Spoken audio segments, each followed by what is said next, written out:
Natandukaan mo ba ang mga Ravenang ito? Sino ang namumuno sa kanila? Si Rasmus ba? Hindi, Alwina. Hindi si Rasmus. Sino?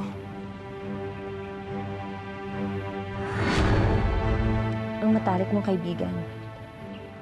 Si Gabriel? Putol na ang puno ng mga mulawin. Makakawalan ko sa Agilos. Ngayon, at higit kailanman, kailangan natin ang sugo. Magaling, Gabriel. Ipagbubunyi ka ng buong lahi ng mga Ravenna. Hindi mo ako binigo, anak. Inagaw mo ang atensyon na dapat para sa akin, Gabriel. Inagaw mo sa akin ang lahat.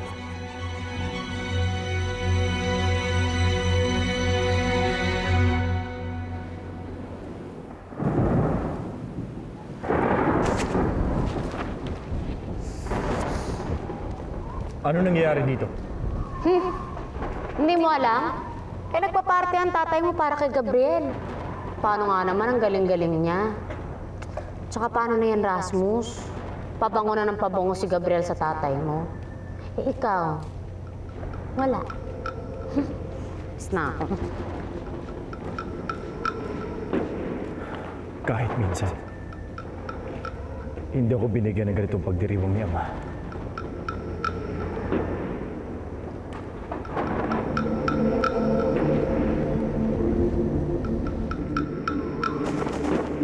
Mapalad si Agilus. Kung hindi lumindol, siguradong patay na siya ngayon. Hindi kaya may koneksyon yung paglindol sa pagputol ng puno ng mulawin?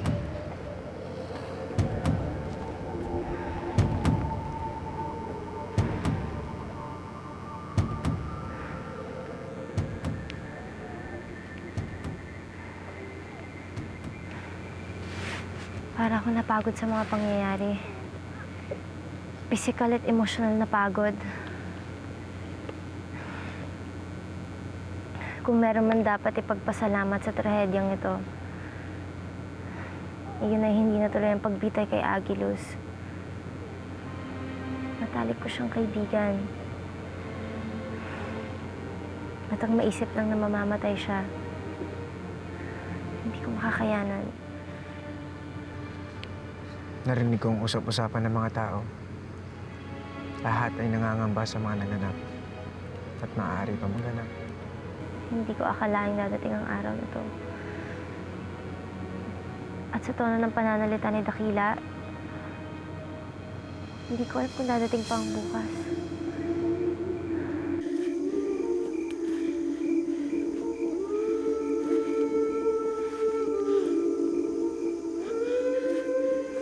Matalik kong kaibigan. Isa ng Ravenna. Isang kaaway.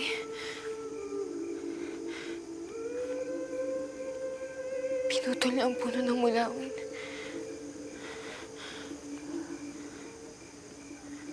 Alwina? Inay?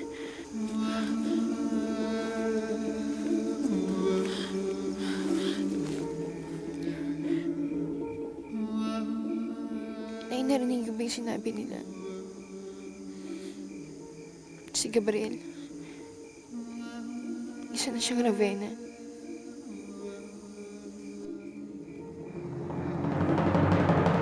Na hindi ko talaga matanggap.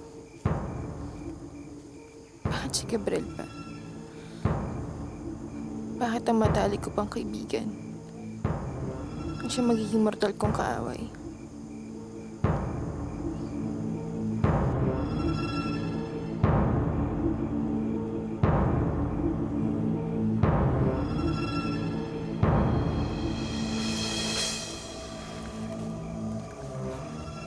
Inay, bakit? Wala. Mahirap kang paniwalaan ang nangyayari sa kaibigan mo. Sige, maiwan na kita.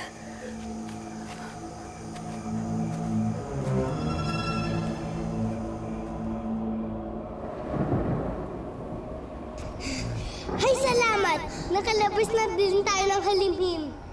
Bakit parang mabilis tayo mapagod? Oo nga, mabilis ako kapusin ng hininga. Sana matalo ni Walong yung bad na Agilos na yun. At sana walang nangyaring masama kay Mulagar. Siya nga pala, Wiz. Natandaan mo ba yung sinabi ni Walong? May pabaon daw siya sa atin? Oo nga. Ano kaya yun? May kutob ako. Dati ako nagre-reklamo, kulang ang powers ko. Kaya nagpabaon siya sa atin ng extra powers. Katulad yung ginawa mo saan kanina? Yung nag-stretch yung kamay mo? Tulad nito? Kaya ko rin kaya?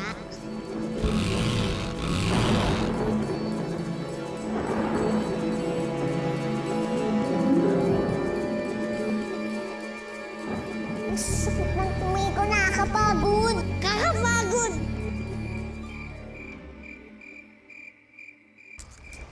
Anong nangyayari? Bakit nagkaaganto ang mga halaman? Simula nung maputol ang puno ng mulawin, unti-unti na namamatay ang mga halaman, ang mga hayop dito sa Avila. Natakot ako. Baka hindi lang mga puno at halaman ang unti-unting mamatay.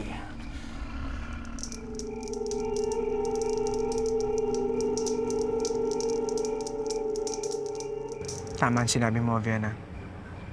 Noon ko pa alam na walang kasiguraduhan dito sa mundong ito. Kaya hindi tayo dapat umaasa sa darating na bukas.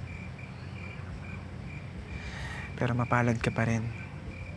Dahil kahit papano, kasama mo ang mahal mo sa gitna ng kinakaharap natin ngayon. Ikaw, Aramis, hindi ka ba nangungulila sa mga kamag-anak mo? Mga kaibigan man lang?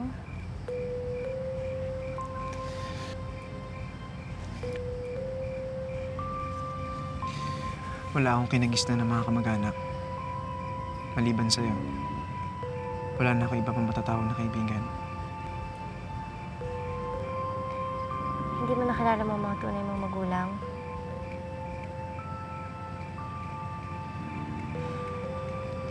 Pareho pala tayo. Bagamat kasama ko ang mga itinuturing kong pamilya, sina Bagwis at Dakila, may mga pagkakataon pa rin sumasagi sa isip ko na sana nakilala ko ang mga tunay kong magulang.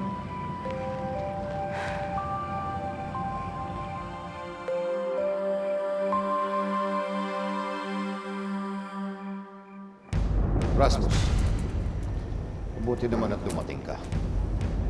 Kanina pa kita pinatawag. Tamang-tama ang dating mo. Sasalita si Gabriel sa harap ng ating mga kawal.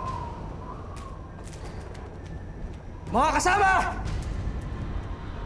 Ipinatawag kayo ngayon ng aking mahal na ama upang ipagdiwang ang isang napakahalagang sandali sa kasaysayan nating mga Ravenna.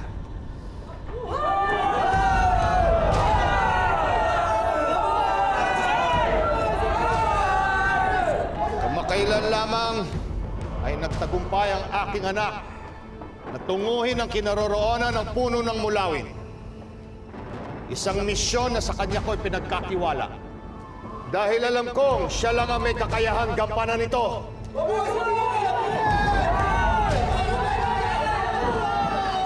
Ang punong pinagkukunan ng lakas ng mga lahi ng mulawin ay putol na!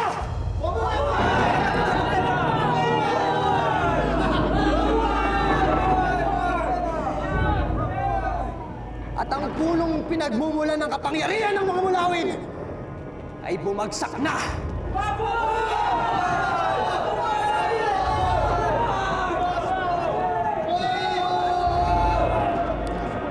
Ang panahon para maghari ang lahi ng mga Ravenna ay dumating na!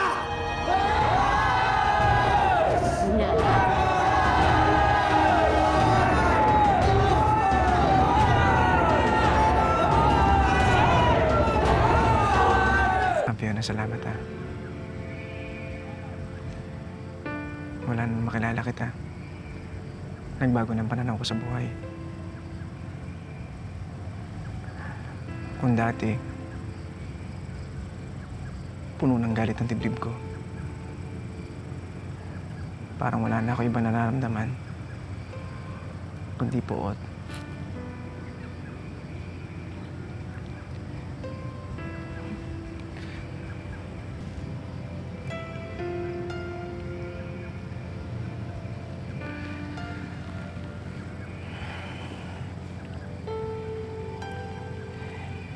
Hindi ko akalain na may papatibok po pala nito.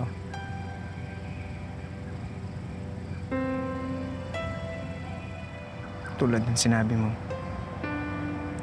walang kasiguraduhan ng lahat. Hindi natin alam kung magigising pa tayo bukas. Pero bago ang mangyari yun, gusto kong malaman mo.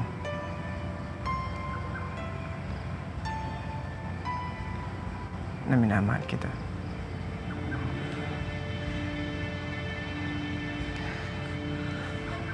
Mahaba o maikli ang natitirang panahon natin dito sa mundo. Wala na ako iba pang gugustuhin na makasama sa mga natitirang araw na yun. Kundi ikaw. Aramis, higit mo kong pinaligaya sa mga sinabi mo. Higit mo kong pinaligaya dahil yun din ang binubulong ng puso ko. Mahal mo rin ako? Sa mga magkasintahang ibon, ganito kami magpakita ng aming pagmamahal.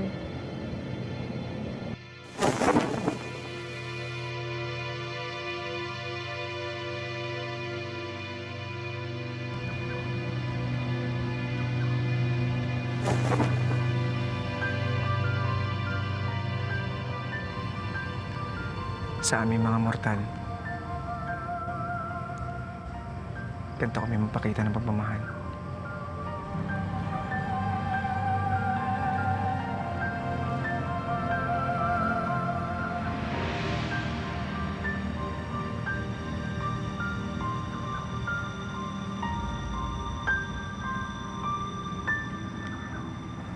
Mga kasama, ito ang panahon ng pagdiriwang. Magpakabusog kayo at magpakalasing!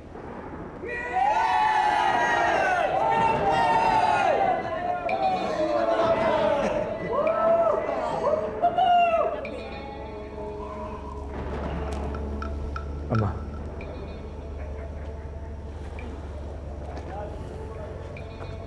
Sa kasaysayan ng Maravena, ngayon lang kayo nag-abala na magkaroon ng isang pagdiriwang.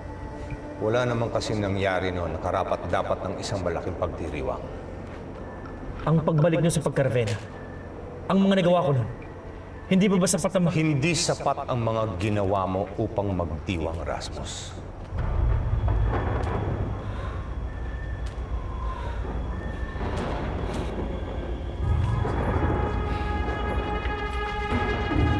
Hindi ko akalaing maaari pa akong magmahal ng iba. Salamat at binuksan mo muli ang puso ko. Mahal din kita.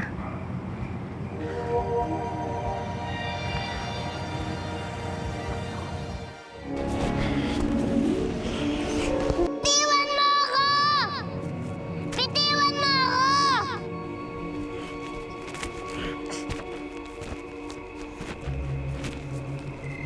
Kilala ko kung sino ang batang yan. Kukuha ko ng pagkakataon. Oras na malingat si Nadaragit.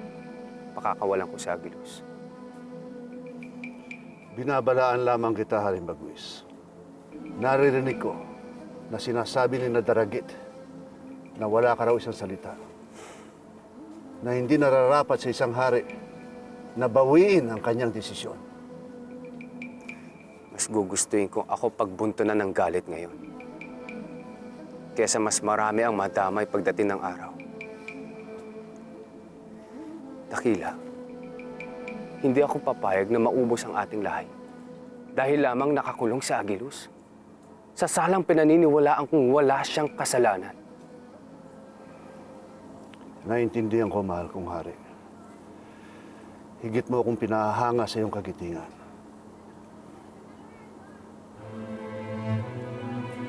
Ipagpaumanhin mo ang aking panghihimaso. Pero, meron ba kayong di pagkakaunawaan ng iyong reyna? Kapansin-pansin ng malamig niyang pakikitungo sa iyo.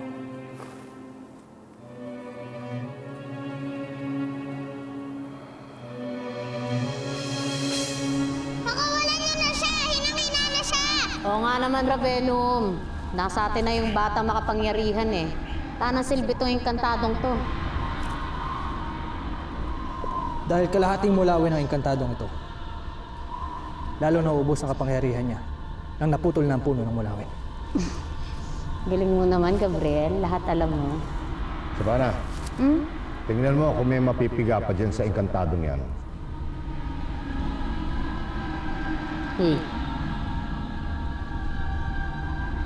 Wala na eh. Patay na to eh. Sige, tapo na yan. Mulagat! Mulagat!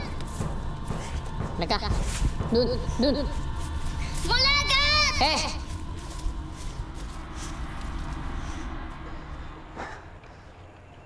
Veronica, pwede ba magpaliwanag? Anong ipapaliwanag mo? Kitang-kita ng dalawang mata ko. Naghahalikan kay ni Lourdes. Yun nga ang hindi ko maintindihan eh. Ayokong siraan si Lourdes. Alam kong kaibigan mo siya. At marami na siyang sakripisyo sa atin. At kay Alwina. Pero ang hindi ko maintindihan, nung bigla niya akong akitin at halikan. Hindi ako naniniwala sa'yo. Sinisiraan mo lang ang kaibigan ko. Pinagtaksilan mo ako ngayon. At ngayon isisisi mo sa kaibigan ko. Veronica, hindi totoo yan. Kung pinagtaksi lang kita, dapat noon pa. Veronica, kay tagal mong nawala sa piling ko. Sa mga panahong inakala kong patay ka na. Sa mga panahong naging Ravenna ka. Hindi ba dapat noong pa'y pinagtaksi lang kita? Pero bakit hanggang ngayon, nananatili pa rin akong tapat sa'yo? Veronica, wala akong ibang minahal kung di ikaw lang, Veronica.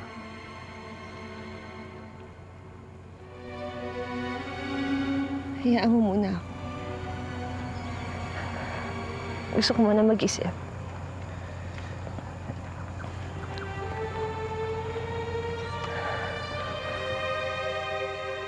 Aviona? Bagamat hindi pa tayo nabibigyan ng pagkakataong ipakilala sa isa't isa, ako si Linang, ina ni Mulagat. At ang kasintahan ni Habagat. Bakit ka nag-iisa dito, Aviona? Alam ko ang mga pinagdadaanan mo, Aviona. At ang lahat ng mga pinagdadaanan yung mga mulawin. Pagkatapos ng mga nangyari, hindi dapat na sinasarili mo ang mga nararamdaman mo. Dapat tayong kumapit sa mga kaibigan natin. Hindi dahil nag-iisa ako ngayon ay wala akong kaibigan. Unang tingin ko pa lang sa'yo, Lourdes. Alam ko may nagbago na sa'yo.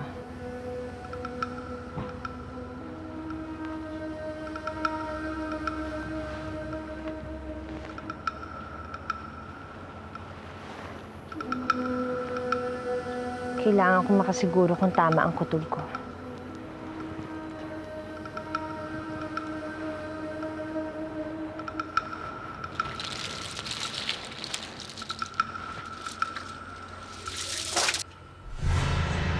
Kasama ba sa mga karapatan ng isang reyna ang pumasok sa bahay na may bahay kahit walang pahintulot? Lourdes, Alam kong wala pa tayong pinagsamahan. Pero wag mo sanang masamain ang paglapit ko sa'yo. Tama ka. Walang masama sa mag-isip at mag-isa. Siguro nga sa pagkakataong ito, hindi ikaw ang nangangailangan ng kaibigan, kundi ako.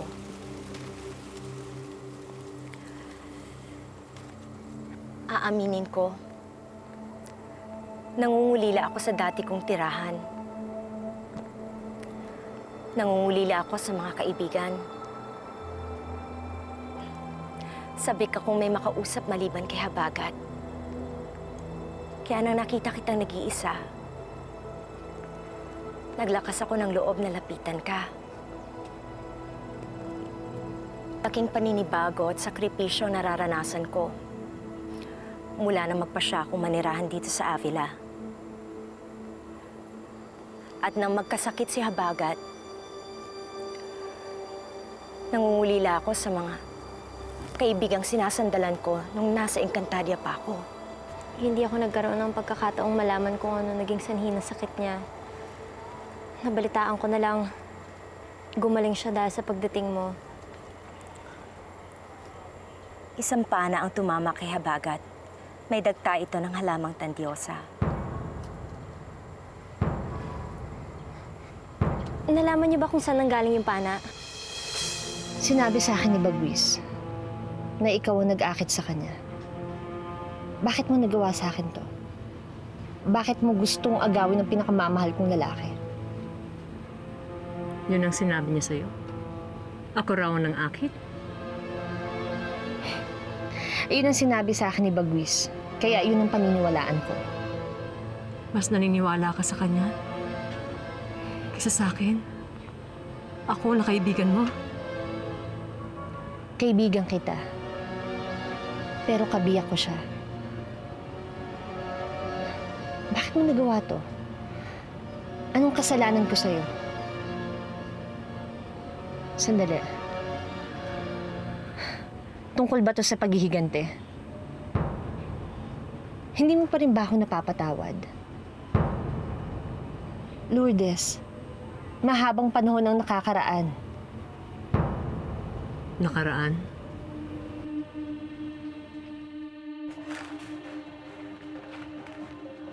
Ay! Ano gagawin mo sa akin? Bitawan mo ako! Tulong! Ayun ka! Bitawan mo ako! Si Veronica yun! Ay! Ay! Bitiw mo siya! Bitiw mo siya! Veronica, takbo! Bilan niya! Hindi ko kagustuhan na nangyari sa'yo. Natakot ako, Lourdes.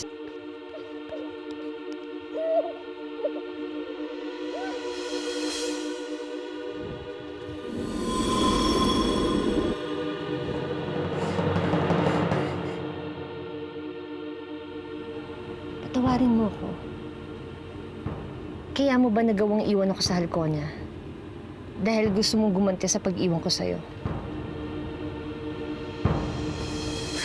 Mamili ka. Si Veronica o si Bagwis? Akin na yung mga binhi. Lourdes, wag! Pero ngayon, pinapaalala mo sa akin. Ngayon ko na naiintindihan ang lahat. Dahil ako ang pinili ni Bagwis. Dahil ako ang minahal niya at hindi ikaw. At bumalik ka dito para makagante. Kung oo ang gusto mong marinig na sagot, oo. Bumalik ako dito para magantihan kayong dalawa. Kaya ako nilisan ng halimhim. Kaya ako nilisan sino? Sino? Sino nilisan mo? At ano ang halimhim? Sino nagpadala sa'yo dito?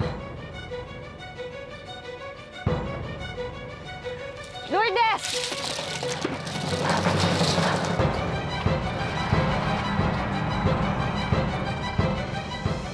Agilos! Agilos! Gumising ka. Pakakawalan ka namin. Haring Bagwis, dakila. Bilisan mo, Bagwis. Baka may makakita sa atin. Sige na.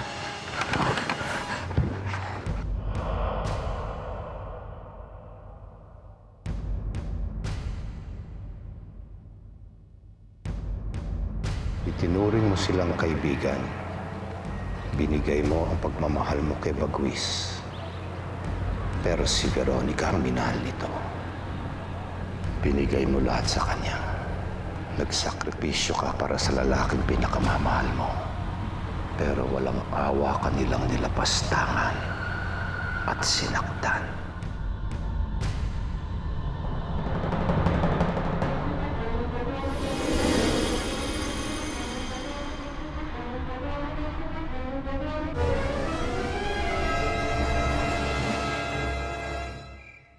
Alam niyo na hindi ako pumatay sa balasik. Patawarin mo ko, Agilus. Dahil nakinig ako sa kapwa natin Mulawin. Bagamat sa puso ko, alam kong wala kang kasalanan. Maraming salamat, Haring Bagwis.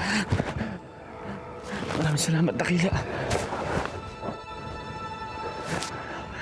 Agilus, dapat mong malaman na mas malakas na ang puwersa ng mga Ravenna. At ang bagong pinuno nila na si Gabriel, siya ang may kagagawan sa pagputol ng puno ng Mulawin. Si Gabriel ang bagong pinuno ng mga Ravenna.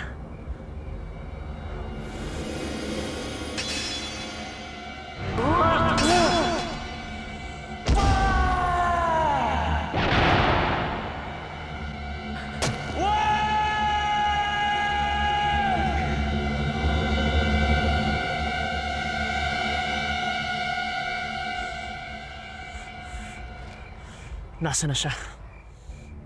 Kailangan namin magtuos.